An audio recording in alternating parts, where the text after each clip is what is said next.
Hey there guys, welcome to another video. My name is Ben Allen, I'm a cartoonist based in Norwich, and here on the channel I do videos about certain pieces of media such as comics, graphic novels, art books, manga, hopefully video games at some point, hopefully toys, all kinds of stuff, and a chance for me to show you guys some really cool stuff that I think you should check out. So yeah, today's video is a bit of a different one because usually I do videos about books that have been out of print or tend to be things that are at least quite old. However, today guys, we're going to be looking at a book that only came out last month. However, the contents of Volume 1 started serialization in 2008, so nearly 20 years ago, but it's finally been translated into English. I seem to have been waiting for this for what feels like a lifetime. The story is created by one of my favorite mangakas, probably one of the greatest cartoonists in the industry, and yeah, I cannot wait to be talking about this. Of course, I am talking about Volume 1 of Billy Bat, written and drawn by Naoki Urasawa, with a co-author credit for Takashi Nagasaki. We've been waiting for like 18 years for this, so I'm not going to wait any longer. Let's get this under the camera and we're going to take a look at it.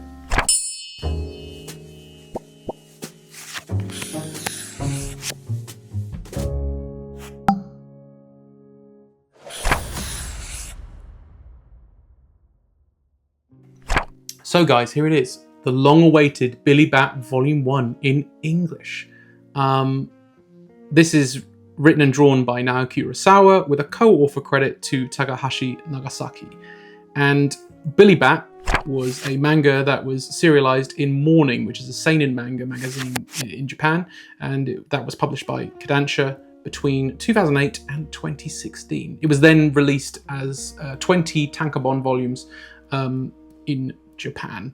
That's kind of where the story ended for a while, and it was very unlikely this was ever going to be released in English. It's been released in several other languages, but this is the first time it's ever been released in English, and so this was a huge deal for me. I pre-ordered it. I was like, I want to read this.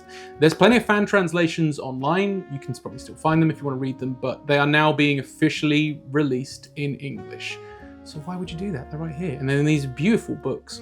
The weird thing is about this series by Naoki Urasawa is it's different publisher, because usually, I'll bring a volume out to show you.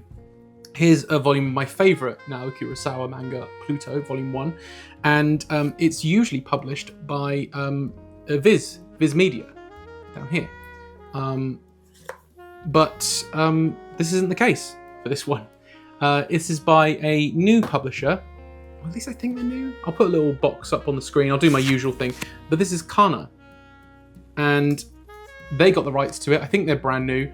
And they, they announced they were going to do Billy Bat as one of the first volumes of manga they were going to produce. So, yeah, that was big news. So it's different. So it's got, like, for example, it's got a dust cover. Or dust jacket, or whatever you want to call it.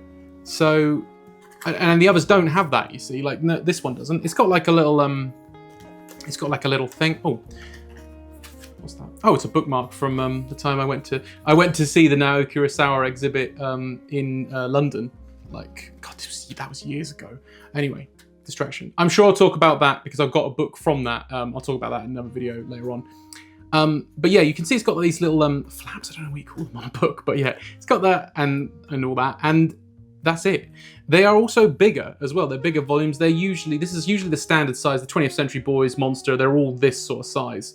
And this is closer in format to the Japanese manga, which I actually have a copy of right here.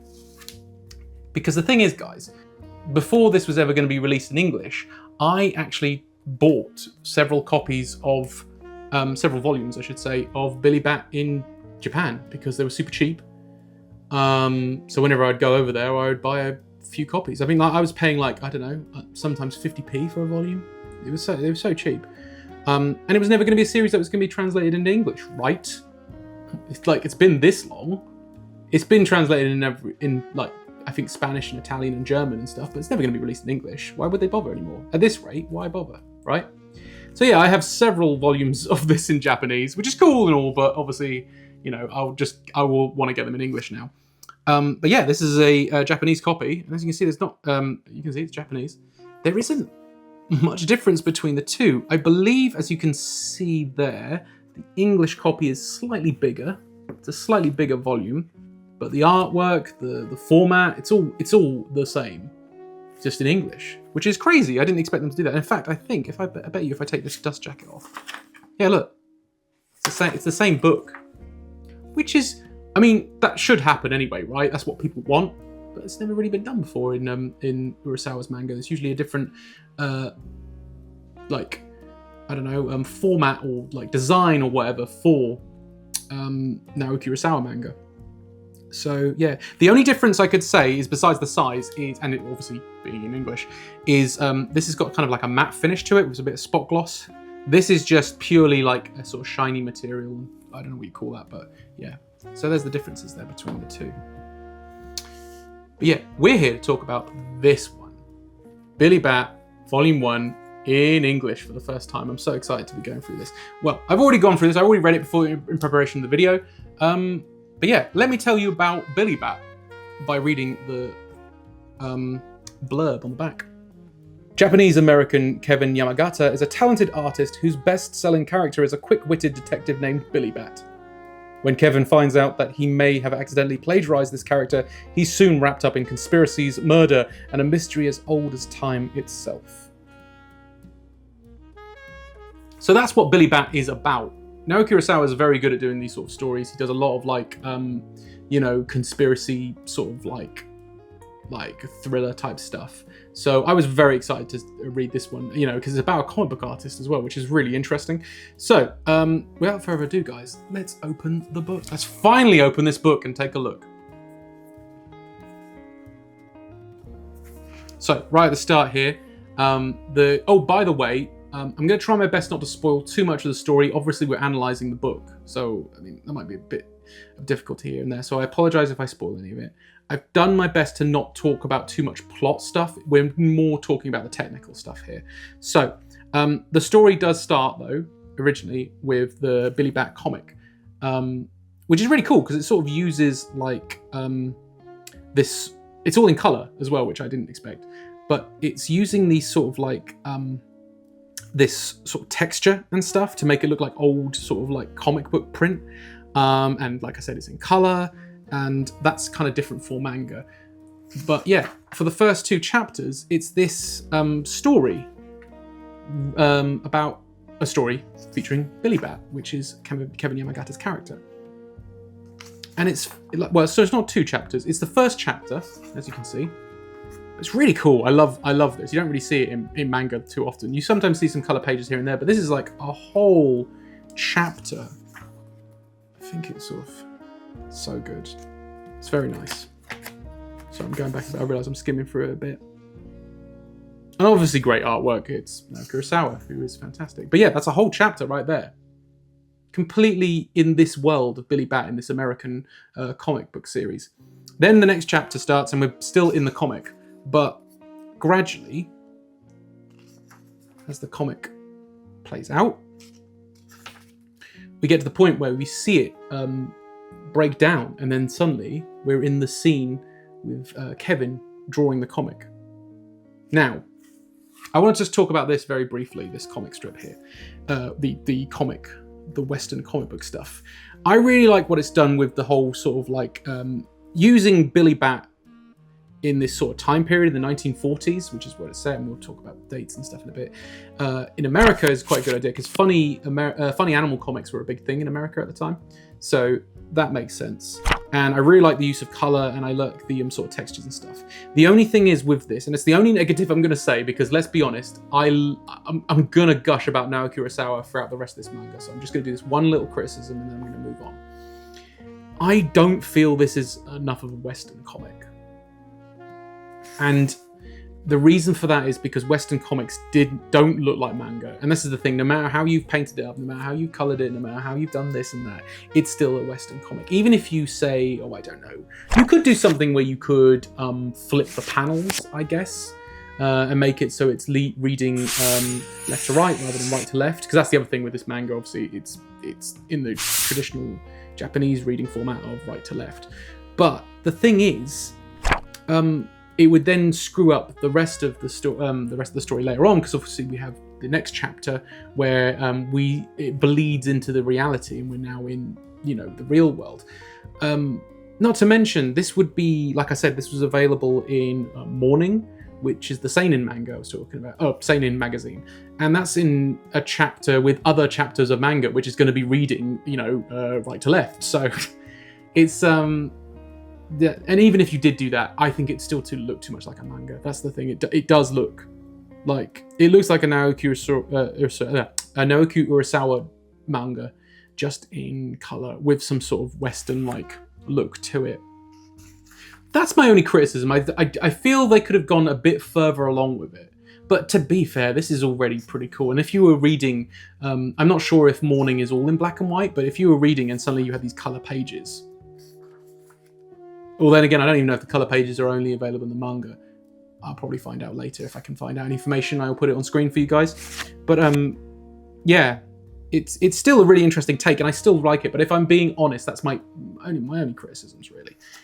I feel it looks too much like a manga still. You can see I don't know, Western comics back then, even up to the 60s and 70s, even some of the 80s, they were still packed with text. And manga has never been about that. It's always about the art first. So you didn't really have tons of text everywhere, and you can see that there's more probably too many panels, that kind of thing. But like I said, that's a very minor criticism. I love this idea. I think it's fantastic.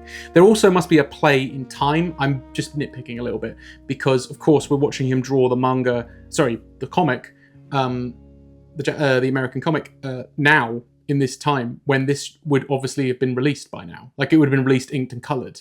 So obviously there might be a bit of play with time here, but we see a lot of time manipulation here in this book as well. And so we're here with Kevin Yamagata, and he's working on the next chapter of Billy Bat. The chapter we kind of saw most of, actually, but yeah, this is obviously in the past, before he published it. Or it could be in his head. That was another thing I was thinking about. It could just be in his head, because we see later down the line that chapter probably hasn't been released yet. No idea. But anyway, this is here he is, our lead character, Kevin Yamagata. So over here we see Kevin Yamagata. I'm going to stop. I keep saying his name like that. I should just say Kevin. Kevin's assistant is on the phone to a Marvel Comics. And I don't think that can be a coincidence. That must obviously be a reference to Marvel Comics. That's quite obvious.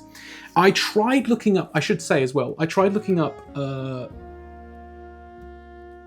more information about this, because there are several sources, not sources I should say, it's just several people who come up with theories basically.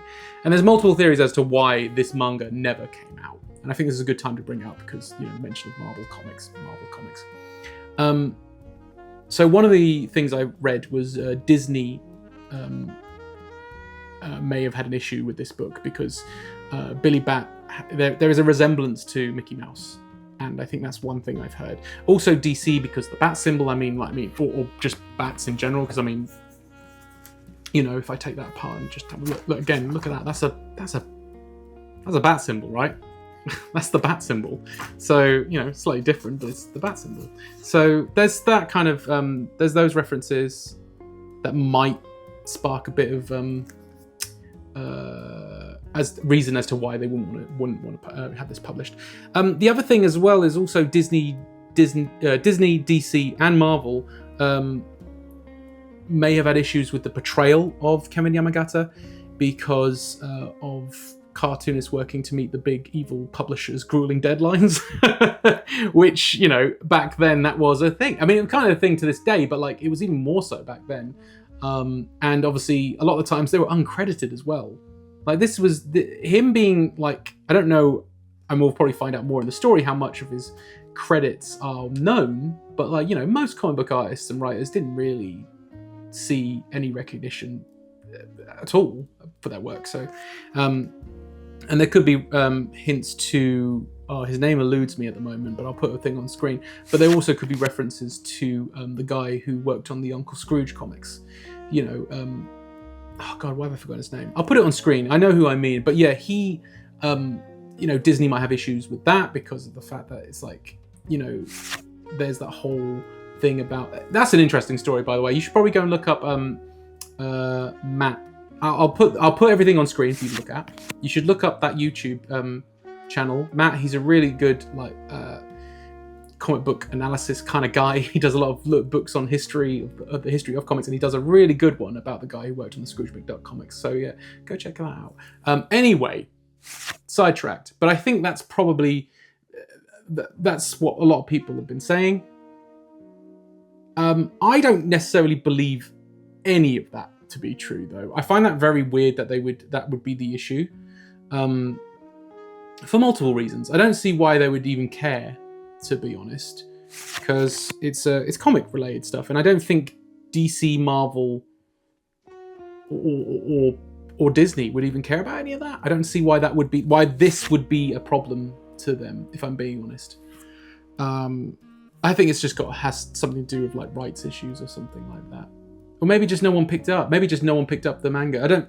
The thing is that there's no concrete answer to this. I looked everywhere and I couldn't find anything. So if you guys know anything, please leave it in the comments. That'd be really really helpful. But I don't know anything. I couldn't find anything, I'm afraid. Anyway, let's move on.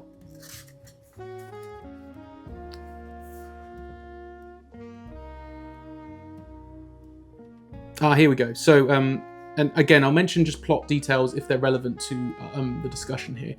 So this is the part where there's these two FBI agents that have to use Kevin's apartment because they believe there's a spy over on the other building, and they need to use it to scout out the area.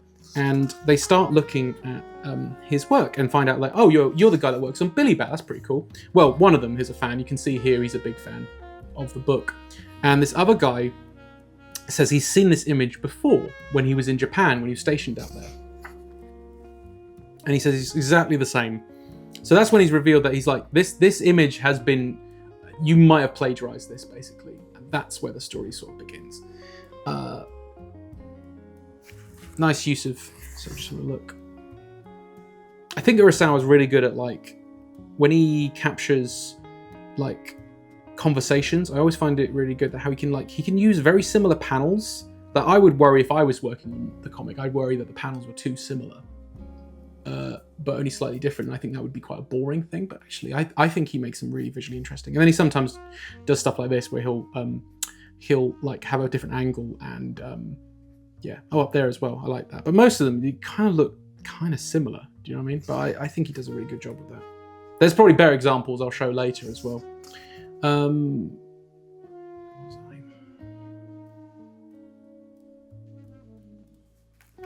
So yeah,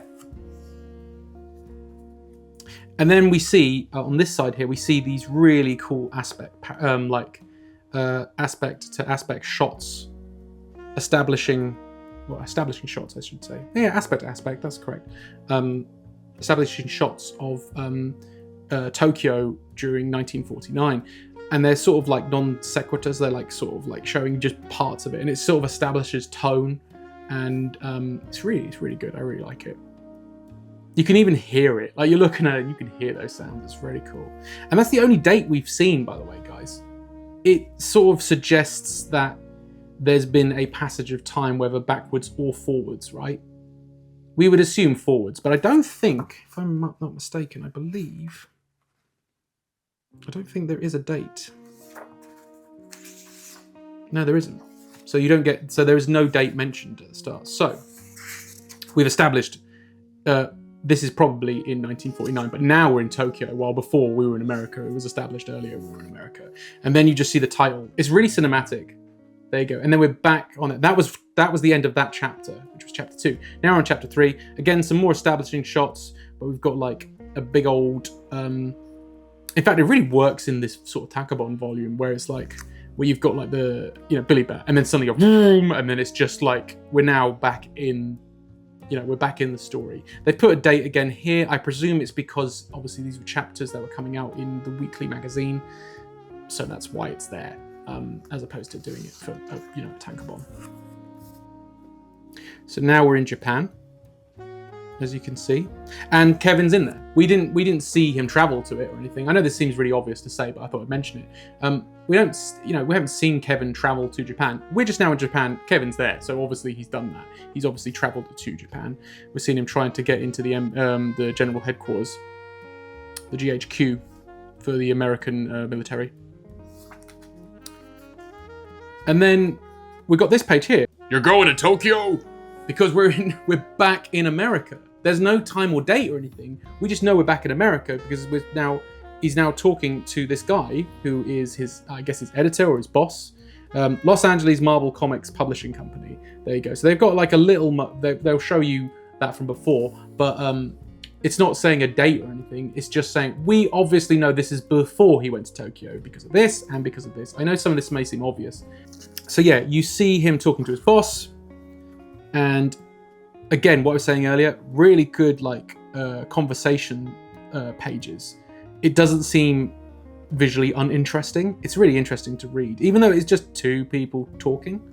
But you've got enough of different variations of single body shots, single head shots, sometimes both faces, different angles, all that sort of stuff. And it's a real good, and I think that's what I love about Naoki Urasawa. It's a really good way of showing different expressions and different moods and stuff. While I think with Western comics, you see it a lot where it's just sort of they either do repeat panels, which I always think is it was a bit of a cop out really when you do conversations, or the conversations have to go so quickly that they happen along the action kind of thing. And I really like how we take these moments to have these people talking and we're seeing them. You can feel the words coming out of their mouths, do you know what I mean? Because you see the expressions on their faces as they're saying certain words.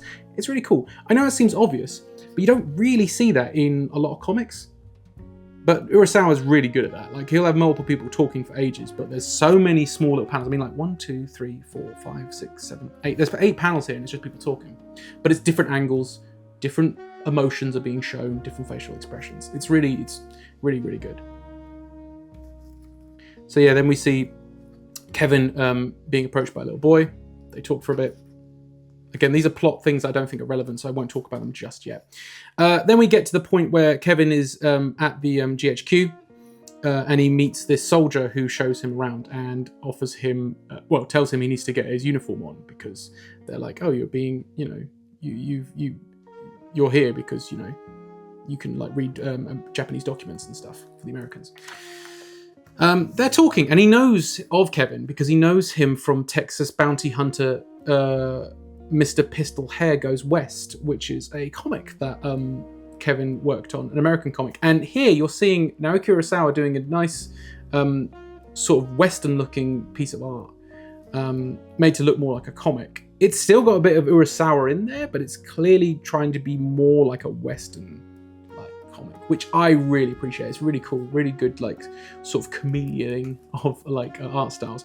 But I feel that's more American, weirdly enough, more of an American sort of comic book than what we saw earlier. I don't know necessarily why that is, but hey ho, really cool use of that anyway. So cool, nice, cool moment here. We see the President Shimuyama of this company that's mentioned later as well, and he says, "Meet my good friend Kevin Yamagata." And you have this moment, which is really cool. There's a nice grey halftone over these two because you see the light from the window, and this sort of subtle moment. It's a bigger moment as well, which is why it's a bigger panel, but it's a quiet moment. So we have just this moment of just silence. But what I really like about this, and I don't know if you can pick it up on camera, so I'm just going to move it there. You have these slight lines above, not above, but right next to the head, which just shows a symbol of nodding. So they just nod at each other, and that's it. Look, he does it there as well. Love that. They're so nice, and it's a subtle nod, hence why the lines are so thin and small. Just a subtle nod. So yeah, he leaves the GHQ, and now we're seeing him explore this rural area and talking to everybody, asking if anybody knows where the if anyone's seen this Billy Bat image. Like I said, guys, I'm only going to point out some things I feel is relevant to discussing the building of the story. So yeah, we get to a point where Kevin goes back and they start looking at all the documents, and that's when they discover the Billy Bat symbol, as you can see here. really cool. It's made really loose. I like the way that they've made it sort of look like it's old paintings and this sort of like old ink drawings that you would see in like East Asian sort of like historical paintings and stuff. It's pretty cool because it was located in this book here, which is the book, The Black Bat Book.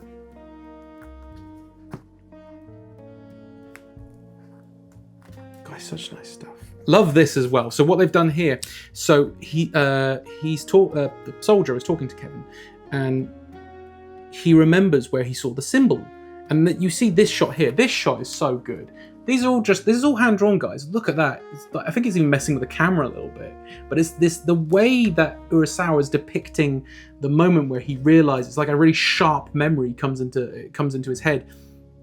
Really, really cool symbolism. I really like that. And then you see that there's the reveal of where the bat is located. At this point, this sneaky guy is starting to consider blackmailing Kevin because of the fact that he might have plagiarized this bat and thought he could get a bit of money out of it, you know. So he's doing that, and you see this really cool sequence here where it's like he's well, I guess because they've been drinking and stuff, he's a bit drunk. He might have been spiked or something. We don't know that. But what we do see is him hallucinating. And these are really good. These stretched faces. Really, really nice. Again, all hand-drawn, guys. It's just so cool. He's very good at that.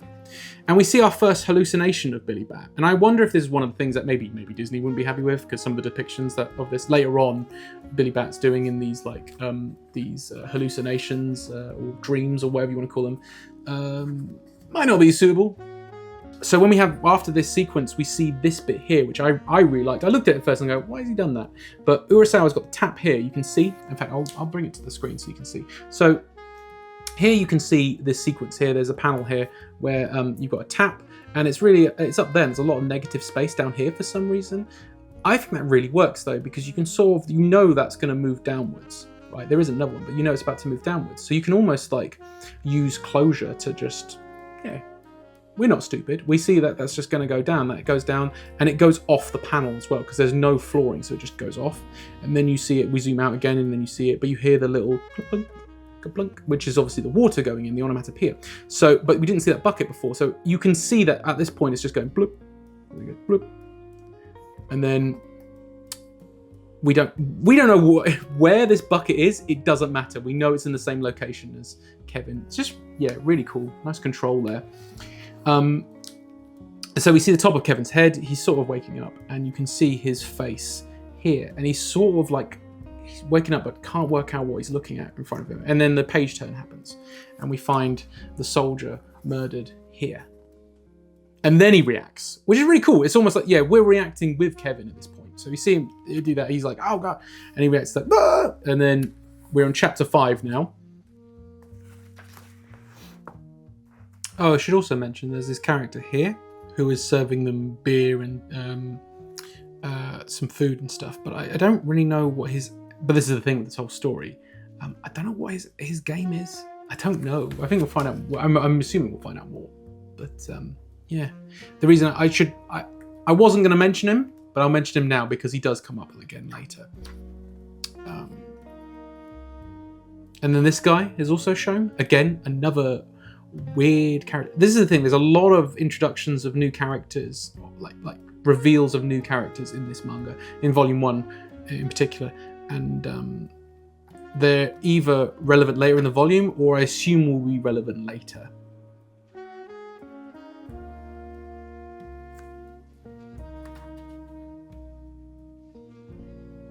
That's a really nice image. I love that. Just the look on that guy's face. It's really good. And then later on, we see Kevin and this guy who I mentioned earlier, moving the body of the soldier onto the train tracks.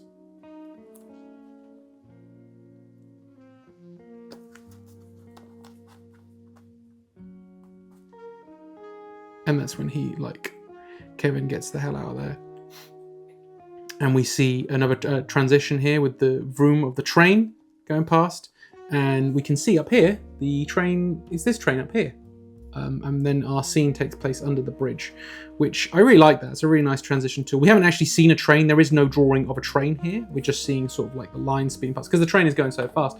And we don't even see, like, again, it's not overtly here. It's just up there. But we know there's a train track up there. Yeah, it's just a nice use of like world building and space. Kevin accidentally knocks one of the women over. These are the women, ladies of the night, I should say, who are like they're proposing to him and an offering, and he's sort of speeding past them.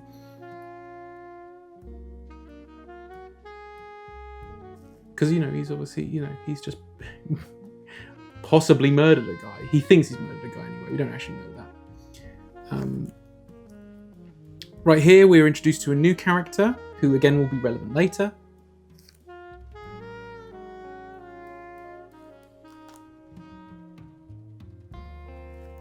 But she takes him over to this area, and I'm not sure why they're all doing it. Oh yeah, we pray to a god that reminds us that life is worth living. And the god is this symbol here, the bat. And that's the bat that Kevin had seen. And then weirdly enough, we have like a colour page here, which sometimes happens in manga, but it's only one page, which I find very odd. But yeah, and here's really cool. We see obviously Kevin's face looking at this horrified because he's like, oh, I found that's what I saw. And then it's immediately broken by this panel here. Vroom, and it's a similar panel from earlier I mentioned, which is the train again. No train again. We aren't seeing a train. It's a really good transition tool though, because we know that's a train. And then you see it up here again in this panel where we see the lower bridge from before. He's been here before. There's the lower bridge where we see this scene, and we can see this guy here talking. And if we look, we're now in the past because this is during Kevin's time when he was stationed here. No date stamps, nothing, right? Nothing like that, right? And we don't need that though, because it's just effortlessly moved us into this sequence here. It's really cool. I really like it. It's just, it might seem obvious, but it's almost like these invisible lessons. Or sorry, not invisible lessons. These invisible tools, right, that are being used. We're not noticing it happening, but it's happening right in front of us. I just really like that. So, like, yeah, there's no dates, there's nothing here, but we know there's been a past. This train, we've time traveled back in time to this part. It's very cool. It's a very interesting way of doing a transition. Very cinematic as well, without basically trying to emulate a film. It's just very cinematic.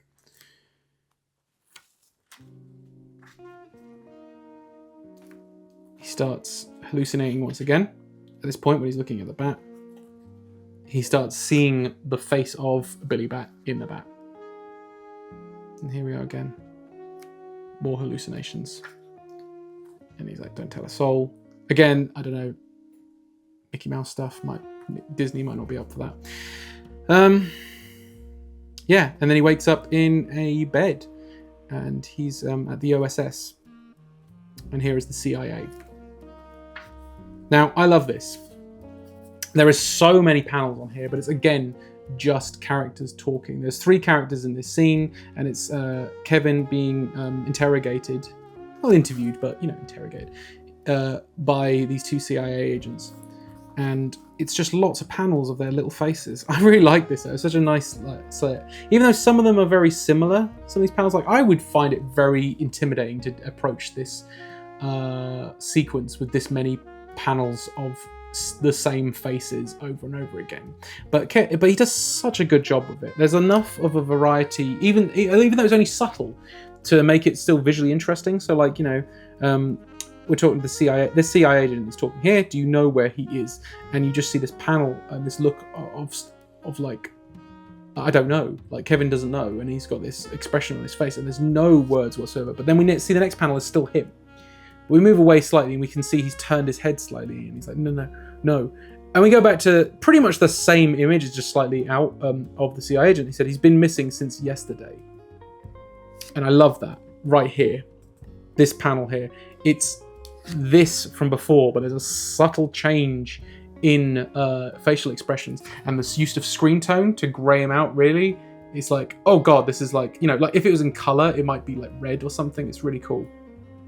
Yeah, there's just a lot of stuff like that, which we see in this book. But Urasawa is really good at this anyway. I think one of the things I loved about Urasawa and what made me like, because Pluto was the first one I ever read of his, first ever series I read of his, and one of the things that stuck to me, stuck in my head, was the way he would convey conversations with characters and facial expressions. The way he would just do line art of people's faces, and they wouldn't have to say anything, but you knew exactly what they were thinking. These aren't real people, guys.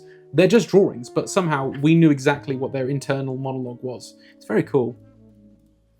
Yeah, love this sequence. It's crazy. All this other stuff that he does in these books. And the thing I love the most is the conversations he has with people, or the characters that he has conversations with.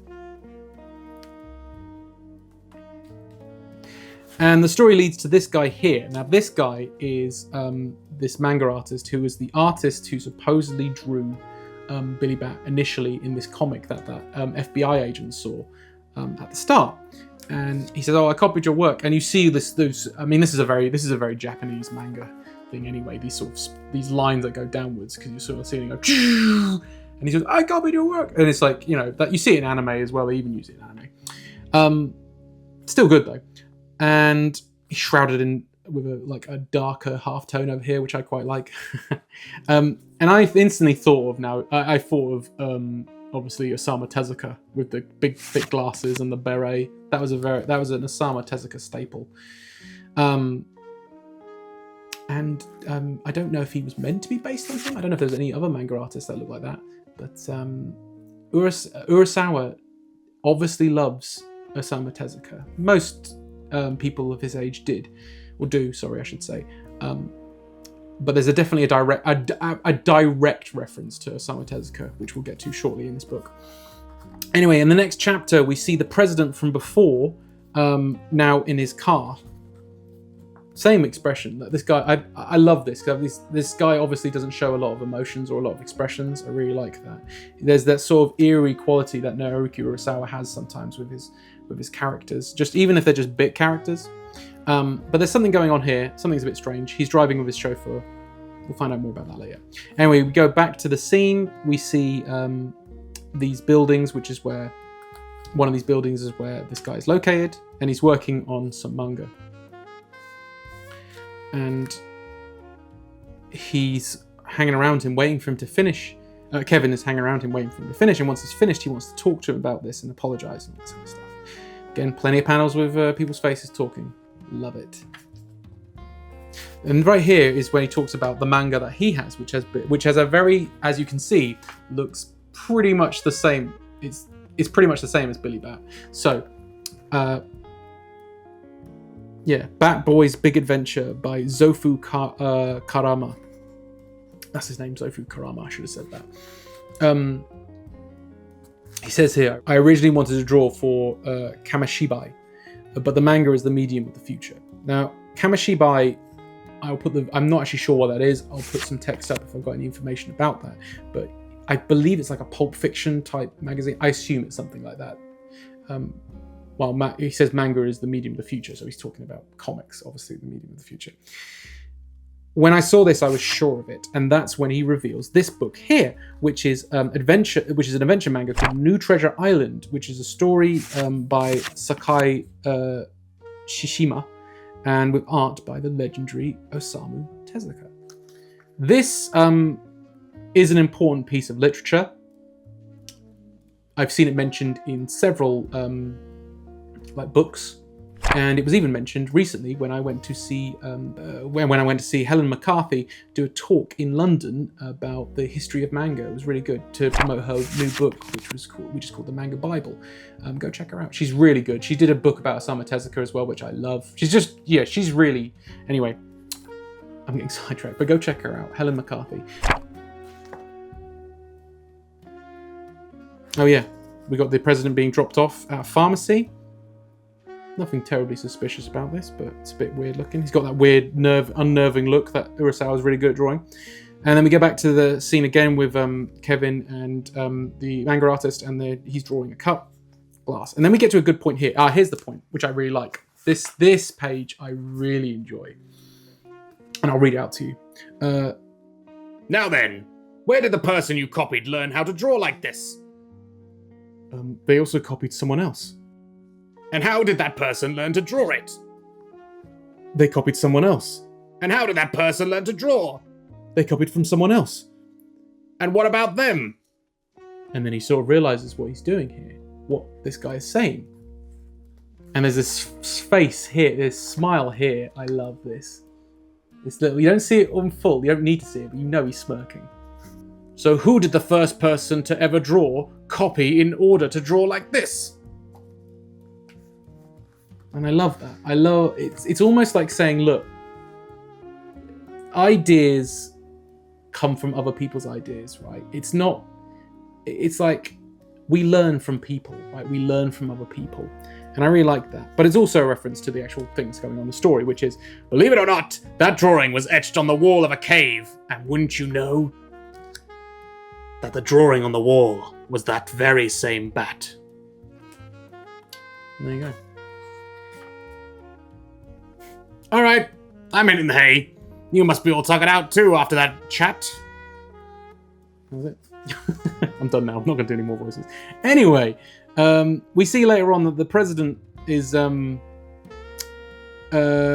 it was actually declared missing. So don't know what's going on there. There's obviously some weird stuff happening there. Kevin wakes up. He's now in the apartment or the house, sorry, and the manga artist has disappeared, but realizes he's got to use the manuscript that he was working on to find out the next bit of information he needs to find out. I'm scouring most of this because I'm skipping most of this because, again, I don't want to spoil too many plot threads, but also just so I can give you a bit of context of what we're looking at. In the meantime, just look at some really cool art. Oh, it's so good. We see the CIA agent talking to another guy the post-mortem guy. I don't know what you call him. Post-mortem guy. And I love this, just to show, he goes, oh, he was murdered. He says he was murdered. The guy was found on the train tracks, this guy. But obviously he's like, oh yeah, he's been murdered. And they've sussed this. And I love the gravity of what's been said. It's just a small box here telling you, him saying, oh, he was murdered. But there's so much space here. And just these two characters, quite small. Him listening to him. In the center of the image, and we've got all this space, which you would think is quite unnecessary, but it's just to show the weight and the gravity of what he's just said, and give it the amount of time that's necessary. Because that's the thing with certain panels and stuff. The smaller the panel, like our brains, sometimes do this. The smaller the panel, the less time or less visual information that's needed, and that's why you can sort of go through them kind of quicker. But with this is a moment of going like, stop. Look at what's happening here. It's yeah. Again, invisible techniques. Urasawa is very good at making you. Makes you read what he wants you to read. It's really cool. This bit, I want to know what's going on here. I think this might be a photocopy of something. I'm not entirely sure. Or just it's so rendered that I can't really tell. Same with this one here. This and manga artists do this, so it's not like terribly unknown, especially if it's like crowds of people, for example. I can't tell if this is traced or a photograph that's been photocopied and then manipulated slightly, but I can't really tell. But either way, I don't think these are just fully hand-drawn type things.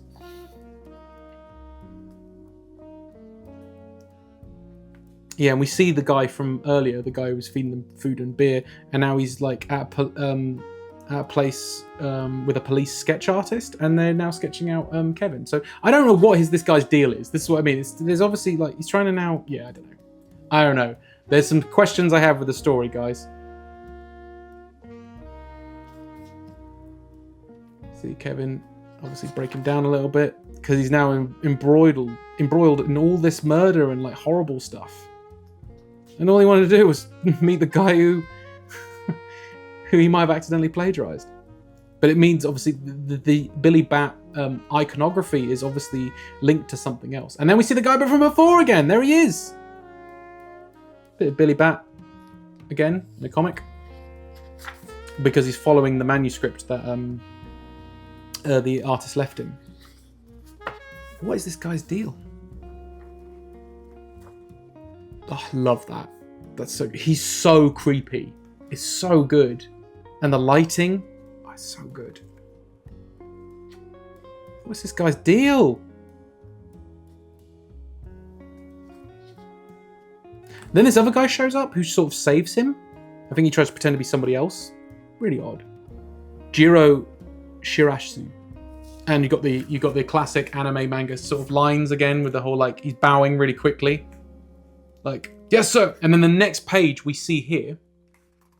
You can see here on the next page, we see the shoes that just flipped off. That's all you need. That's nice use of just visual language there. We've already seen the shoes have been removed because the next scene we see him belting it down the road, and he's got no shoes on. But we didn't see him take off the shoes. We've just seen that. That's enough. Do you know what I mean? That's enough visual information. It's a small panel. It's very quick. Again, panel sizes, small, thin panels. So you're douche, douche, douche.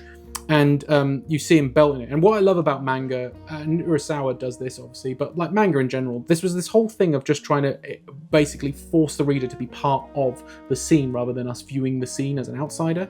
So you see right here, the speed lines are happening, but the person is perfectly in focus. I love that so much. We're not even seeing a background, but we're seeing enough of these hand-drawn lines, but hand-drawn by the way, hand-drawn lines, and some screen tone and stuff, and that's enough for us to convey that there's a background that's being like, this guy's belting it through it, even though he's static. It's really cool. We're also seeing the camera zoom out because obviously we've seen the shoes, we've seen the feet, we've seen that, and he's slightly large as well. Up until we get to here, where we expand out and we see the location he's in. The visual information is what you need to see: is the shoes being thrown off, the running, his face in fear, in terror, and then where he's actually running.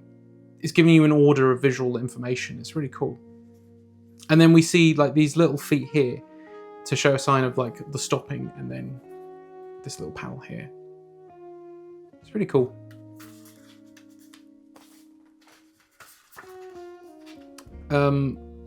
We see he's run all the way to the bat symbol again. And there he meets the woman from before, who has been attacked, and we sort of build this relationship with these two characters, which I presume will be built upon later on in the manga.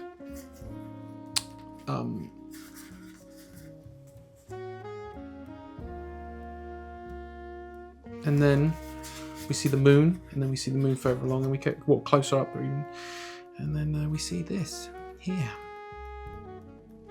see the bat, Billy Bat on the moon. Yeah, what the hell does that all mean, guys? Don't know. We'll hopefully find out more. But yeah, that was Billy Bat Volume 1, and discussing Naoki Urasawa's approaches and how he tackles certain story elements and stuff. Yeah, thank you for joining me. I hope you enjoyed the video. Let me know what you think of the format. I was trying to be less about plot, and I wanted to show more just like how Urasawa approaches things. Do you want me to recap plot stuff? I don't know. I wasn't sure what the best option was for this one. Because normally when I do books and like comics and other mediums, it's usually things that are quite old, but this is incredibly recent. It's only been out for like a couple of months now. So, but I really wanted to do a book I really want to do a video on Billy Bat because it's a huge deal for people who collect manga, and it's a huge people who are Naoki Urasawa fans for this to finally be out in English. So yeah, so I hope you had a good time with it. In the meantime, guys, if you enjoyed the video, please do give it a like. It really helps the channel.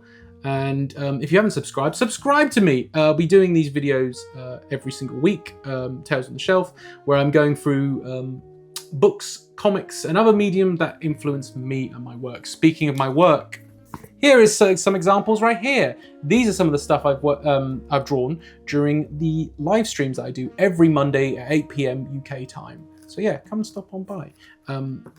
I do other things as well. It's like sometimes I'm working on comic projects or whatever, but most of the time a stream is me just drawing stuff in pencil and ink and taking requests from the chat of what to draw. So yeah, come on by. They're quite chill. I like doing them. Yeah, Monday, 8 PM UK time.